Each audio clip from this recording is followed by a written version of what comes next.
Good afternoon.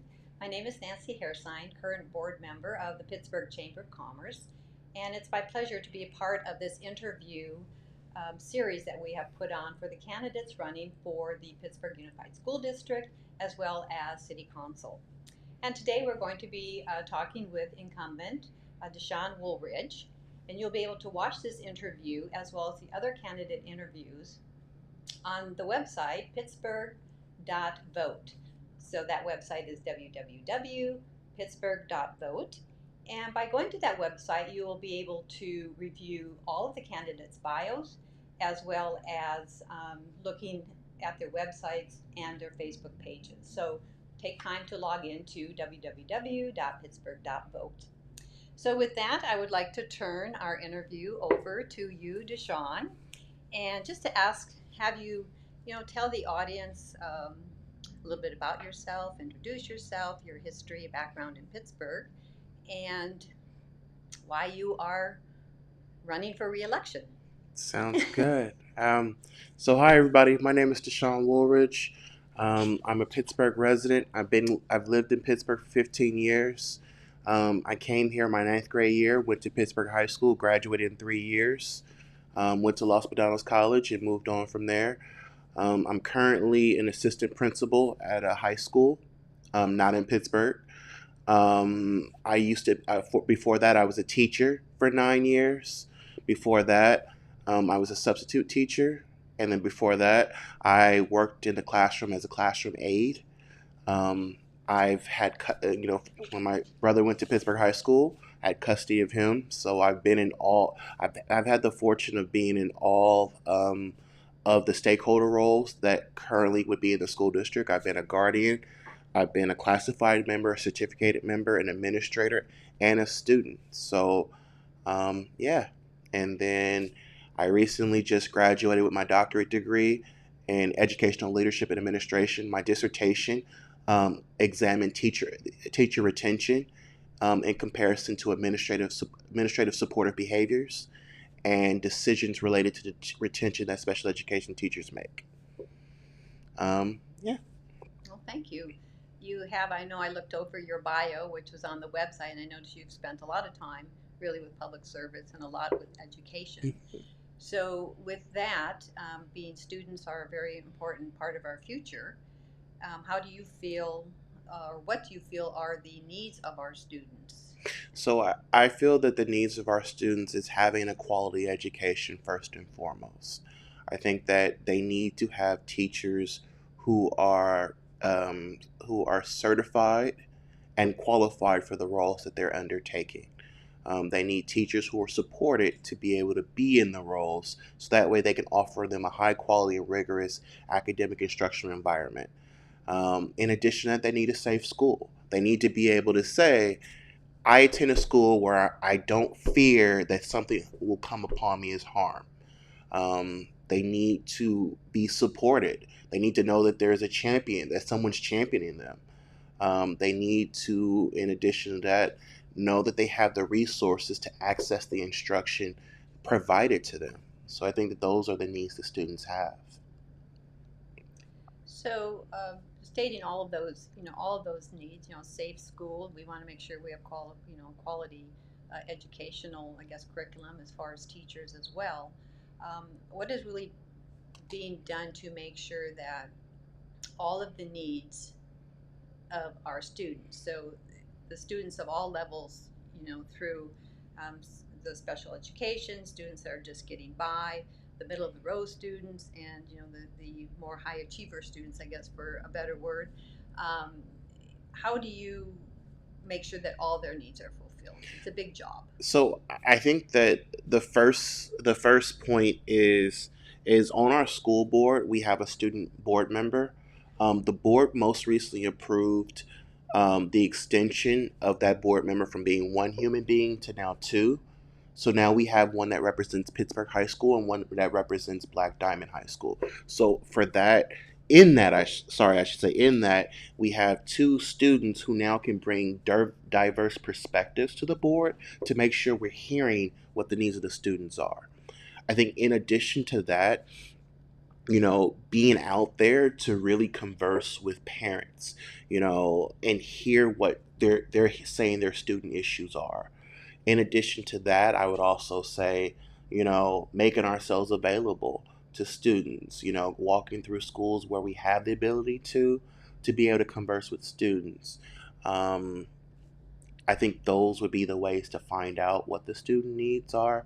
I think that what we've been doing in those areas have been making sure that one, that our student board member is able to reach out to the groups of students, because both of them, our female student from Pittsburg High School and our male student from Black Diamond, they interact with their constituencies in that sense of the students, and bringing back concerns that we need to be aware of beyond what we're doing as school board members ourselves.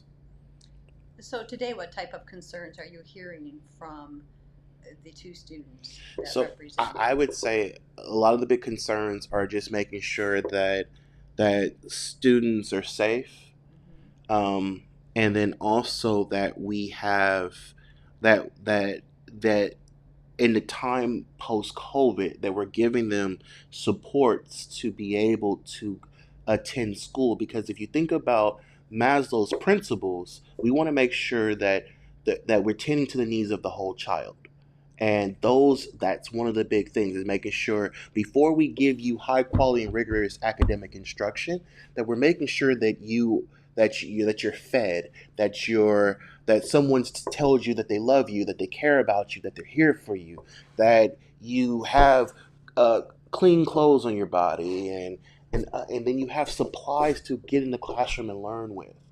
That those needs are taken care of before you go in. You sit down and make sure that you are able to engage in said learning environment. Taking care of some of those obstacles that keep our students from Hmm. learning. Yeah, because here's the thing, though. A student can't, if I'm hungry and if I'm in the classroom and you're talking about World War III or World War II, I'm not gonna pay attention, Right. because I'm hearing is "Brrr," my stomach's rumbling. Yeah. And as a former classroom teacher, you're now going to give me, now you're going to be it's going to have some discipline issues, because now you're going to be disruptive. All you're thinking about is my stomach, my stomach, my stomach, and not the lesson. So we need to make sure that your needs are met, so you're able to engage in the lesson. And that's one of the things that we're hearing from our students, is that they need help. They need someone to talk to. They need mental health supports. They need, a lot of other supports in the sense of resources. So that's why, as the school board, we can sit down and say, okay, how do we make sure that those students are getting the resource they need to engage in the instruction that our credential experts are giving them?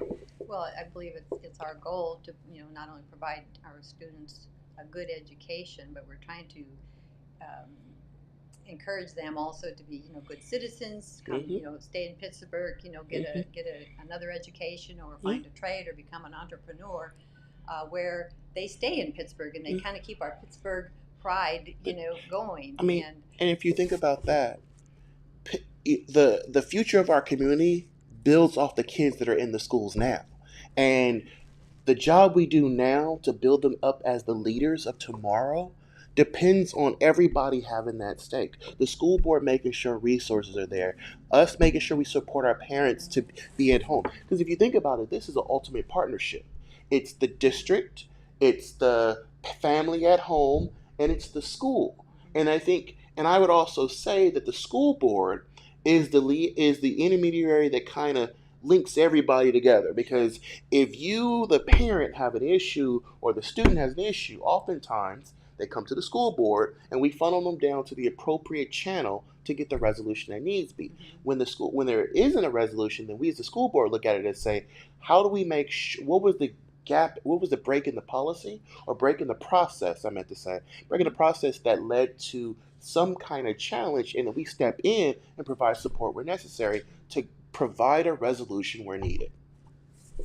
And that leads me really into our next question regarding parents. And I know in today's world, it's not just unique to Pittsburgh, but it's not just parents now that you're getting involved with, I'm sure, but it could be guardians, it can be the Mhm. grandparents, because it is, it's not always the parent with the child, taking them to school and Mhm. dealing with things that come out of, the school on a day-to-day routine. So what are the needs or challenges that you are finding, or hearing about through, through the parents? So I would say, just to go back on that, it's not it's no longer just parents anymore. You Mm-hmm. have grandparents who have now been asked to step up to raise children. Mm-hmm. You've had foster parents who are raising children who don't have the ability to say they have a parent.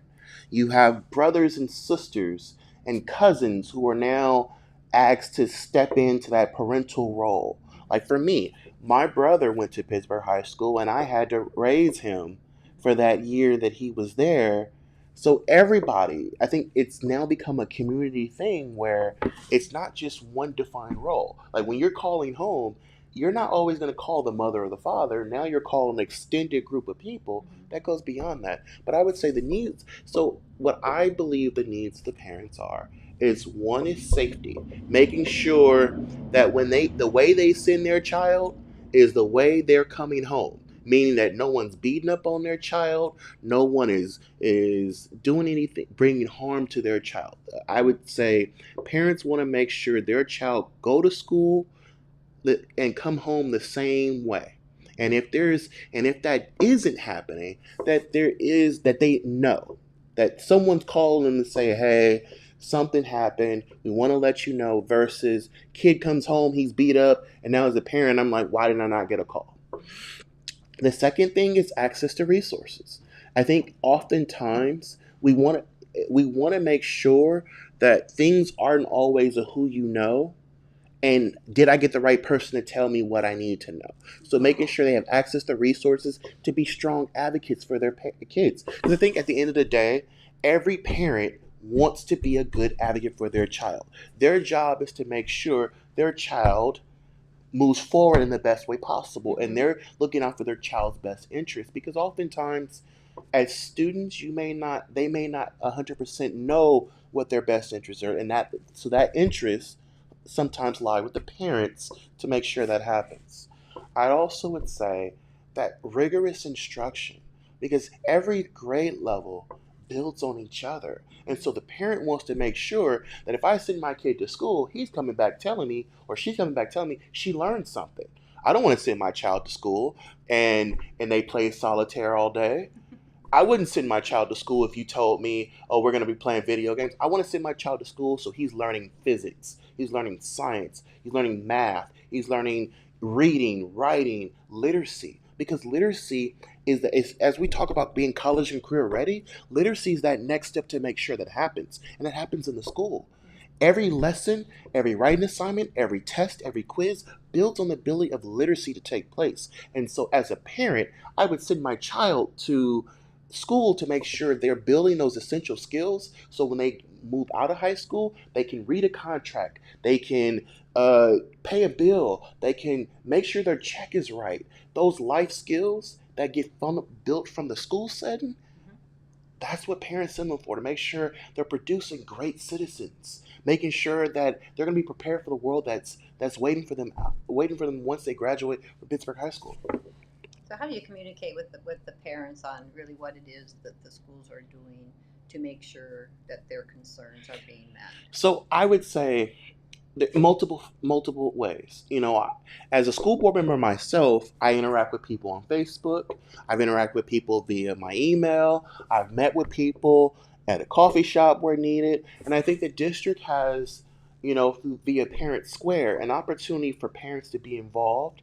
Yes, there is some improvements that can happen, but I think that the district has tried to streamline parent communication to Parent Square to make sure parents are informed as much as they can be, so they can be good advocates for the thing. Because what we want is a parent to say, I know what's going on in my child's school and therefore can support. And when there's concerns about either lack of knowledge or concerns about something going on, that there's someone who answers the phone and says, I'm here to listen, let me investigate, and let me follow up with you, so that way you're informed, you're comfortable that what you're sending your child to school for is happening.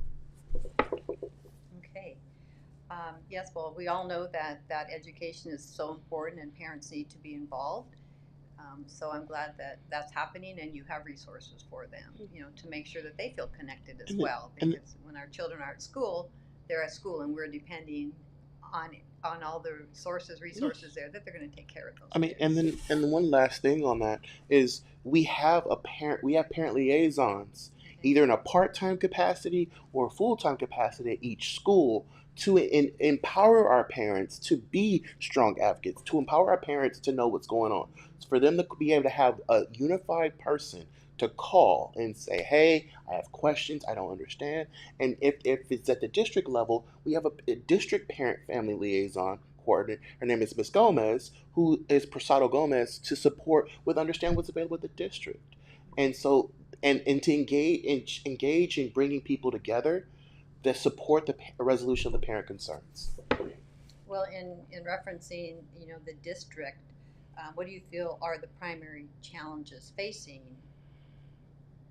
their district?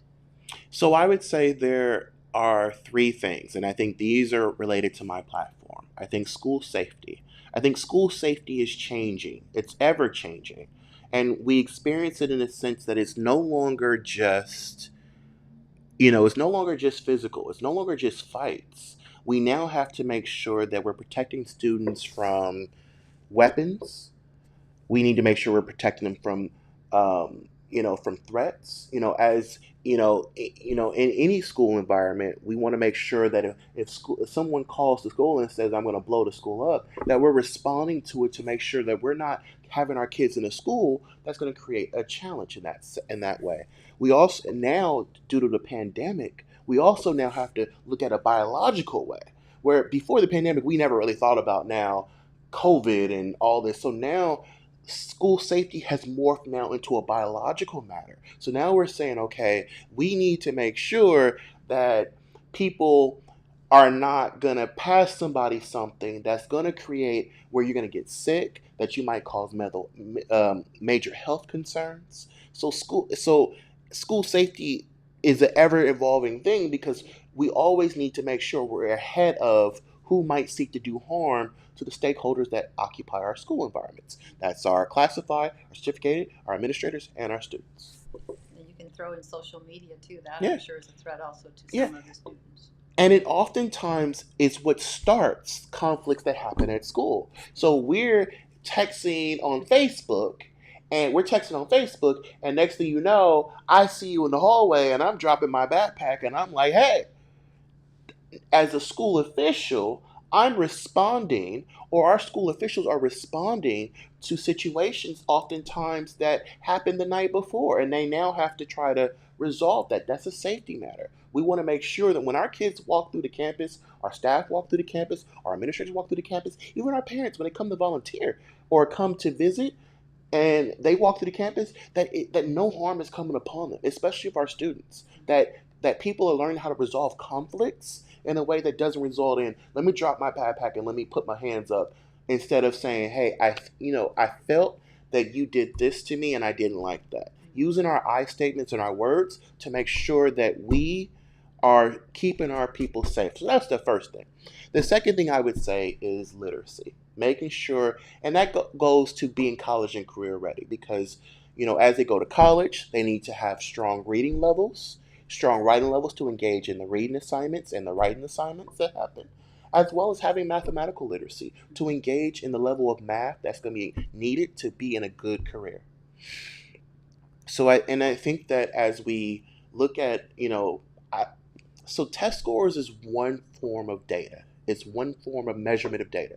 But I would say, even speaking to that, making sure that our kids are are continuing to build their literacy, making sure that we have extra opportunities to empower parents to support their children at home with supporting with building literacy, because building literacy can't just happen during the school day. It's 6 hours, and if you're at the high school level, you're dividing up that time amongst a whole bunch of subject matters.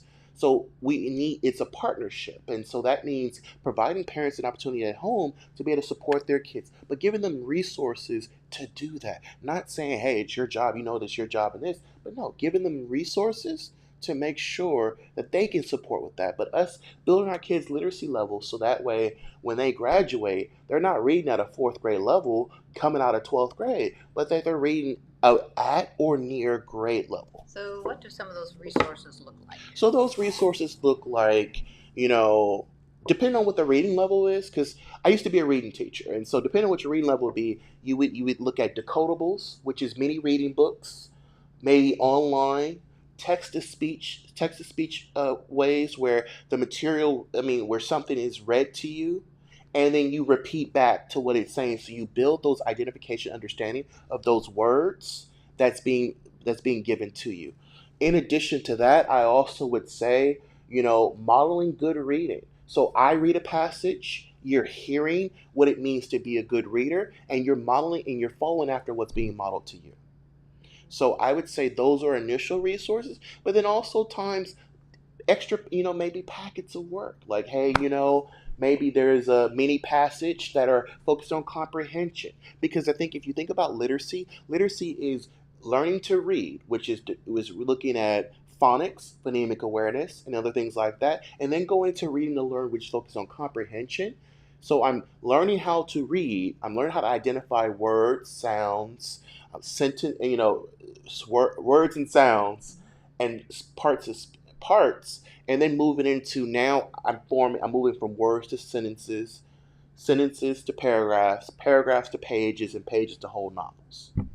When you discussed a little bit of the literacy, making sure that the students are ready for college Or or a career, or career, even a trade. I think even even a a trade. trade, those exams that they go into the trade for require you know how to read with the questions and the material and things like that. So, what sources or resources do you have, or what programs have you put into place to help those students kind of make those pathways of what So they're passionate about? so I would say that a lot of that is teacher driven. Okay. So we have different forms of curriculum, but I think the expertise of our teachers in the classroom are bringing in great resources and reading materials and websites that are supporting that happening. And I think that, we always, we have a great um, elementary coordinator who's supporting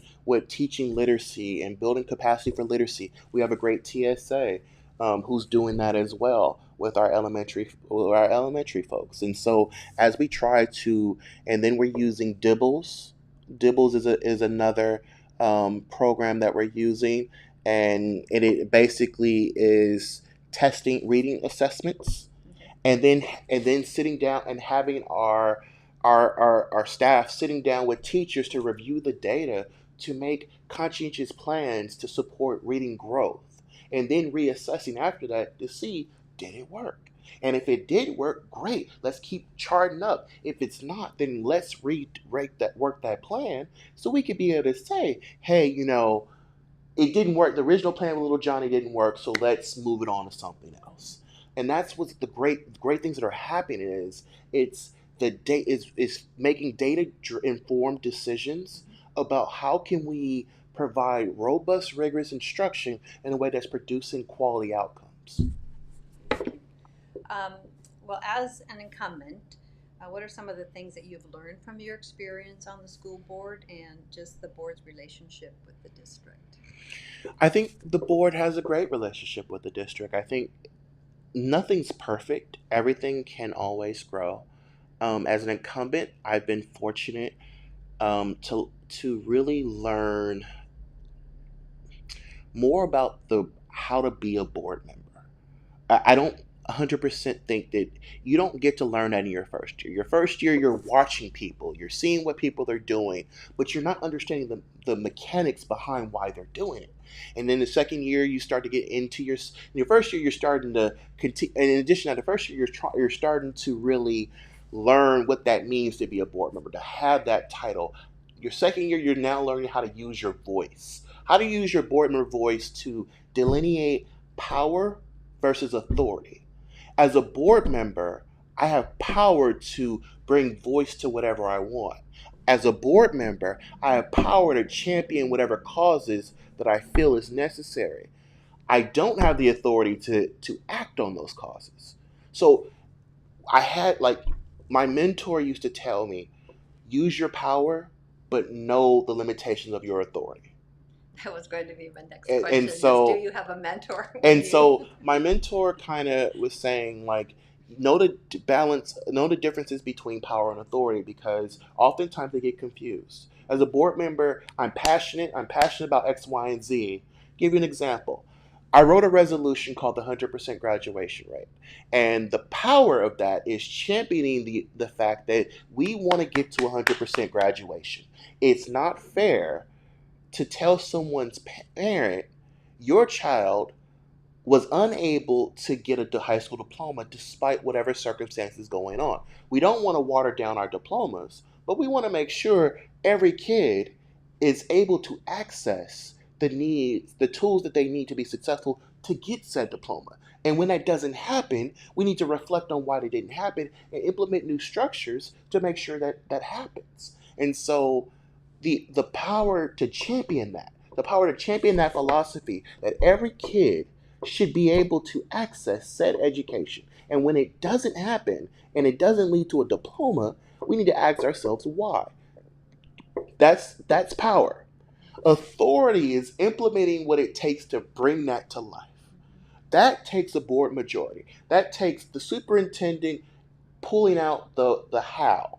How am I going? I know what I'm doing, but how am I going to make this happen? And so, understanding that that is not my realm. My realm is being one of three, or one of four, or one of five. But then it's a team that champions what I champion via my power. So, Well, before we conclude our interview today, we'll have one final question for you. But before that, I want you to please tell all the parents, voters, how to get in contact with you if they would like more information. my website is woolridgefortrustee.com. Um, I would say that's my website. I have a Facebook page that I use all the time. You can find it by just looking up my name. Yeah, and then my cell phone number, 510-878-0368. If that's and my district email is dwoolridge. TC03 at Gmail is my personal. My campaign email is woolridgefortrustee at gmail.com. Whatever you feel is necessary. My district email, if you have a district related concern, is dwoolridge at pittsburghusd.net. So a whole host of opportunities to reach out. Please reach out. Even if it's not campaign related, we'll love to hear if there's a concern that you have. Because I think at the end of the day, I want to reach out to as many people to find out what their needs are and how I can be of service as a public servant. We have many contact places for people to go, so that's wonderful. And also to remember, just go to pittsburgh.vote, and you'll also be able to learn more about Deshawn, and there's some more contact information there as well. So thank you for talking with us today. And in closing, I would just like you to tell the people why they should vote for you and the value that you bring to the Pittsburgh Unified School District Board. So I would say, for me, I would ask for your vote because not just because I've been on the board and I have experience, but because I'm doing the work. Not just on the board, but I'm doing it professionally, which impacts my work on the board. Currently, like I said, I'm an administrator, so I'm looking at schools from an operational standpoint, and then I bring that into my work as a board member because then I'm asked to vote on policies that get impacted by the school, get impacted on the schools that administrators are being asked to implement. So having that experience gives me an idea to make sure that I understand the unintended consequences that would happen via a policy. Teacher, oftentimes we make judgments about curriculum. Currently sit on the curriculum subcommittee, but as a former teacher, we talk, we teach lessons, and we mentor students, and we do all that, making sure that we have a great environment that supports our teachers to be successful. And so for me, I've been honored to look at a whole host of accomplishments on the board. Since I've been on the board, the graduation rate has increased close to 18%. Um, I've authored resolutions on the teacher MOU program, which equated to first teacher year teachers who don't have emergency credentials to be able to get a mentor, so that way they're supported. I've championed getting cameras at Highlands and Los Medanos. I'm thankful this year that all of our elementary schools, in the name of school safety, will have a safety person there, a CRA. I have championed, the 100% graduation resolution because, again, quality education for all. I've championed resolutions and I've written resolutions to acknowledge the diversity of our city because the only way we can promote having a welcoming school is to acknowledge the diversity that happens in our schools. And so for me, those are just some of the examples of the things I've done in 8 years. And I think that with the experience that I bring from being in those various stakeholder groups is shown action. I've done actionable related steps to get there. So hopefully you consider voting for me on November 8th. I'm Dr. Deshaun Woolridge, and I would love to have your support. If you have any questions, comments, or concerns, you can contact me on those various avenues that I listed earlier in this interview.